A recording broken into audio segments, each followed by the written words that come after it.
भगवान कहते हैं असेवना च बालानं पंडितानं च सेवना पूजा च पूजनीयानं एतं मंगल। एक गाथा है, इसमें पहला गुण बोलते हैं असेवना च बालानं। असेवन, सेवन एक शब्द है, असेवन अ उपसर्ग है। जो हम लोग आप में से हमने सुना, बहुत से लोग रिटायर्ड टीचर लोग हैं, तो आप लोग उपसर्ग और प्रत्यय पढ़े होंगे, हर भाषा में होते हैं, पाली में भी होते हैं। अ उपसर्ग जो होता है शब्दों के विपरीत अर्थ बना देता है, ऐसा ही होता है ना। तो वास्तविक शब्द है सेवना, सेवन करना। सेवन करना मतलब ग्रहण करना, ग्रहण करना मतलब अपने पास लेना, साथ निभाना, ऐसे अर्थ निकाल सकते हैं। अब यह है असेवना, मतलब इसका विपरीत। विपरीत क्या हुआ? उससे दूर रहना चाहिए, यही तो हुआ। ग्रहण नहीं करना, उससे मुक्त रहना, उसको दूर रखना अपने से। किसको दूर रखना? बालानंग। बाल बोलते हैं पाली भाषा में मूर्ख को, मूर्ख को। तो मेरा पहला गुण, बुद्ध कहते हैं इस मेरा पहला गुण होना चाहिए कि जो भी मूर्ख व्यक्ति है उसके साथ नहीं रहना, उससे मित्रता नहीं करनी, उससे दूर रहना। असेवन, उसका सेवन नहीं करना, दूर रहना, मित्रता नहीं करनी उससे। अब सवाल ये है कि मूर्ख कौन? किसको भगवान ने मूर्ख कहा? क्या वह व्यक्ति जिसको कम ज्ञान है वो मूर्ख है? नहीं, अज्ञानी हो सकता है। दो शब्द अलग है, मूर्खता अलग है, अज्ञानता अलग है। अज्ञानता मेरी नासमझी है, मेरे पास मुझे ज्ञान नहीं था, वो अलग बात हो गई। अज्ञानता एक अलग बात होगी, अज्ञानता मूर्खता नहीं हो सकती। लेकिन मूर्ख व्यक्ति भगवान कहते हैं, या फिर आप उसको नहीं मान सकते हैं जो विक्षिप्त चित्त वाला है, वो भी मूर्ख नहीं है। चित्त विक्षिप्त है तो मूर्ख नहीं, उसे मूर्खता की बात बुद्ध यहां नहीं कहते हैं, उसका अर्थ नहीं। यहां अर्थ उससे है जो व्यक्ति अकुशल मार्ग पे लगा हुआ है। अकुशल मार्ग बहुत तेरे हैं, बहुत सारे अकुशल मार्ग भगवान को देते हैं। वास्तविक रूप से भगवान ने 10 अकुशल बताए, वो अलग बात।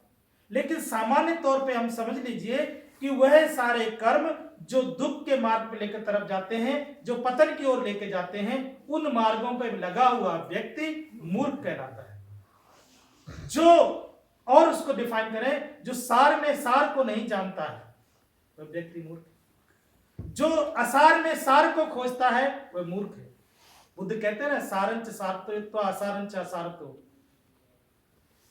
ते सारं नादि गच्छति मिच्छा संकल्प। सारंच सारतो यत्वा, जो व्यक्ति सार में सार को जानता है और असारंच असारो, असार में असार को जानता है, वह सम्यक संकल्प में लगा हुआ व्यक्ति हमेशा सुगति को ही प्राप्त होता है। और वह व्यक्ति जो असार में सार को खोजता है और असार में सार को खोजता है, सार में असार को खोजता है, वह मिथ्या संकल्प में लगा हुआ व्यक्ति हमेशा दुर्गति को, दुर्गतो बुद्ध कहते हैं, दुर्गति को ही प्राप्त होता है। तो जिस व्यक्ति का जो आचरण है वो ऐसा है। अब असार में असार क्या है? हम जानते हैं कि यह काया अनित्यता को प्राप्त होने वाली है, फिर भी बड़ा अहंकार, मेरे जैसा रूपवान तो संसार में कोई नहीं।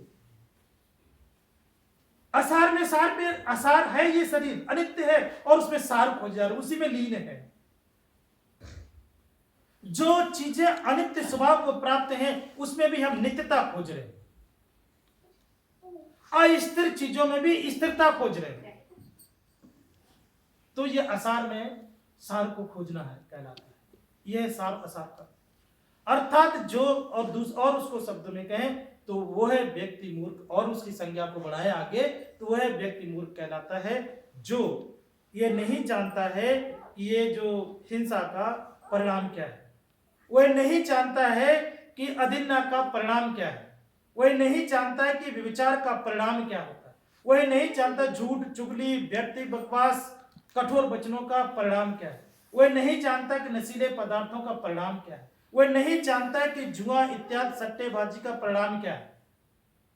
प्रसन्न होता है उसमें, धन आ गया मेरे पास, तो हम क्लब में चले, स्टेटस दिखाना है मुझे कि मैं भी अच्छे स्टेटस में, मैं भी धनवान हूं, मैं पैसे वाला हूं, मैं भी ये क्लब आप लोग जानते हैं पता नहीं, क्लब मतलब आज कहें क्लब पब कहें तो शराब खाने, जहां पे सट्टा भी होता है, दारू भी होती है, सब इकट्ठा एक जगह होता है। बड़े बड़े शहरों में ऐसा होता है, गांव देहात की बात करें तो हम लोग जुआ खेलना, शराब पीना, किसी से लड़ना भिड़ना, कुशल करना, जो भी ऐसे काम करते।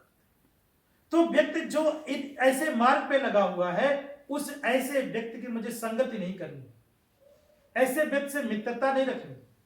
परिणाम क्या होगा? चोर के साथ मित्रता होगी और वो चोरी करके आएगा, आप चोरी करो आप चोरी ना करो, और वो चोरी करते समय पकड़ा नहीं गया, लेकिन पता चला फलाना व्यक्ति चोरी करके भाग गया, वो कहीं जाके छिप जाएगा, सबसे पहले कौन पकड़ेगी? पुलिस सबसे पहले किसको पकड़ेगी? दोस्त, मित्र को पकड़ेगी, और तब तक बिठाल के रखेगी जब तक वो आप पकड़ नहीं आए। सत्य वचन है कि बुद्ध ने 2600 साल पहले ये बात कही थी, लेकिन लागू आज भी है ना। इसलिए बुद्ध का वचन सर्वकालिक सार्वभौमिक सत्य होता है। सार्वकालिक सार्वभौमिक सत्य समझते हैं? काल और परिस्थिति के अनुसार उसमें परिवर्तन नहीं होता है। अर्थात बुद्ध वचन का जो अर्थ, जो भाव, जो परिणाम 2600 साल पहले था, वो आज भी है, बदलेगा नहीं कुछ भी, क्योंकि बुद्ध सदा सत्य बोलते हैं, और सत्य वो होता है जो कभी भी परिवर्तित ना हो, तभी तो बुद्ध सत्यवादी है। नहीं तो बुद्ध सत्यवादी नहीं हो सकते थे। 100 साल बाद, 200 साल बाद, 500 साल बाद, 5000 साल बाद बदल जाए नियम, तो बुद्ध सत्य नहीं है फिर तो आज भी वैसा ही है। तब बुद्ध ने तब कहा तो ऐसा ही होगा। इसलिए ऐसे मित्रत्वों की जो मित्रता है वो आपके जीवन के लिए घातक होती है। इतना मात्र नहीं, आप चिंतन करके देखो, चोर से, ज्वारी से, शराबी से मित्रता हो, लोग आपसे भी दूर भागेंगे। अरे ये तो फलाने सिंह का मित्र, यार इससे क्या मित्रता, कैसे दूरी रहो। ऐसा ही होता है। आपके साथ दिख मात्र जाए, आपने कुछ भी नहीं किया, लोग क्या कहेंगे? अरे ऐसा कभी संभव हो सकता है कि उसके साथ रहता और ये पीता ना हो? कहेंगे कि नहीं कहेंगे? अरे हमें कहेंगे। आप एक दूसरे को कहोगे ना, कहोगे आपको नहीं पता कि ये व्यक्ति वास्तव में नहीं छूता है, उसका मित्र ही छूता है, ये चीजें वही करता है, लेकिन नपेंगे हम, बच नहीं सकते। दूसरा, ये जीवन है, आपत्ति विपत्ति जीवन में आती है।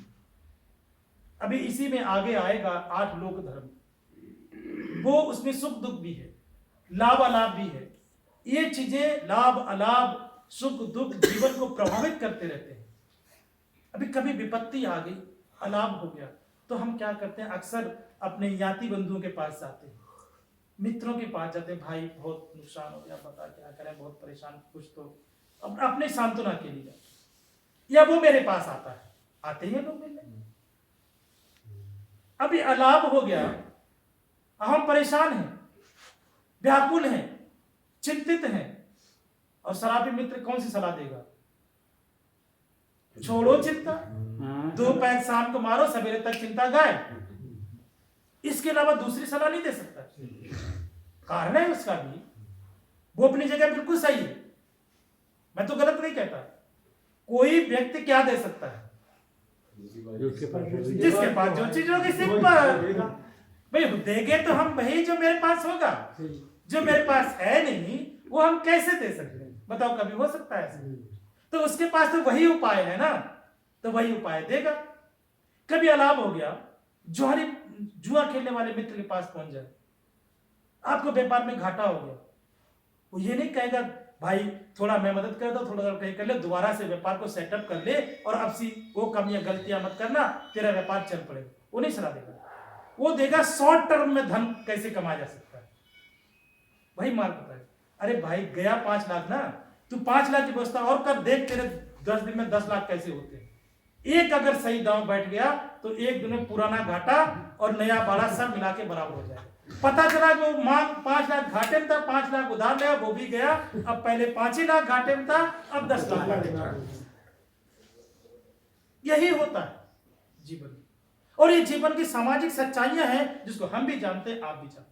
बुद्ध ने भले 2600 साल पहले का 2600 साल पहले भी ये मूर्ख व्यक्तियों की संगत के ये परिणाम थे और आज भी यही परिणाम है, उसमें कुछ नहीं बदला है। इसीलिए भगवान कहते हैं असेवनाच बालान, मूर्ख व्यक्तियों के साथ मित्रता कभी नहीं करना। ये मेरा स्वभाव, मेरा गुण, मेरा संकल्प होना चाहिए। वो कितना भी सगा हो, आपका भाई हो, आपका ज्ञाति बंधु हो, आपका रिश्तेदार हो, पर उसके साथ मित्रता, उसके साथ संबंध नहीं रखने चाहिए जो व्यक्ति इस तरह से मूर्ख है। अब मूर्ख क्या है ये भी हम लोगों ने चर्चा कर लिया, शायद आप लोगों को समझ में आ गई। ये एक गुण बुद्ध कहते हैं, ये एक गुण होना चाहिए। अब एक चीज हम आगे बढ़ने से पहले एक चीज और बता दें। बुद्ध वचनों को सीखते समय, बुद्ध वचनों को सुनते समय, बुद्ध वचनों का अध्ययन करते समय एक बात का हमेशा ख्याल रखना है, जैसे ही एक गुण की बात आए वैसे ही चिंतन करना चाहिए मेरे अंदर ये गुण है या नहीं है, तो उसका क्षय होना चाहिए, उसका निरोध होना चाहिए ना, तभी तो बुद्ध वचन सुनने का परिणाम बनना क्या मतलब है। और यदि वो गुण नहीं है तो उस गुण को जाना चाहिए, उत्पन्न करना चाहिए, उस गुण को धारण करना चाहिए। यदि बुद्ध किसी अवगुण की बात करते हैं तो तुरंत चिंतन करना चाहिए ये अवगुण मेरे अंदर है कि नहीं। यदि है तो छोड़ देना चाहिए, और नहीं है तो उत्पन्न नहीं होने देना चाहिए। तो इसलिए बुद्ध वचनों के परिणाम भी 4 तरह से होते हैं। परिणाम, जब हम इन गुणों को धारण करते हैं तो इनके परिणाम भी 4 तरह से होते हैं। पहला है कि जो कुशल धर्म है वह यदि उत्पन्न नहीं हुआ तो उत्पन्न होने लगता है। भाई धर्म सुनोगे तो कुशल मार्ग पर चलना चाहिए आपको, नहीं है तो आपने सही से सुना नहीं या धारण नहीं किया। परिणाम देगा तो आपके अंदर कुशल उत्पन्न जरूर होगा, यही तो मार्ग है। तो पहला परिणाम है वे कुशल धर्म अनुत्पन्न, कुशल धर्म उत्पन्न होने लगते हैं। पहले से उत्पन्न कुशल धर्मों में वृद्धि होने लगती है। पहले से अनुत्पन्न अकुशल धर्म उत्पन्न नहीं होने पाते।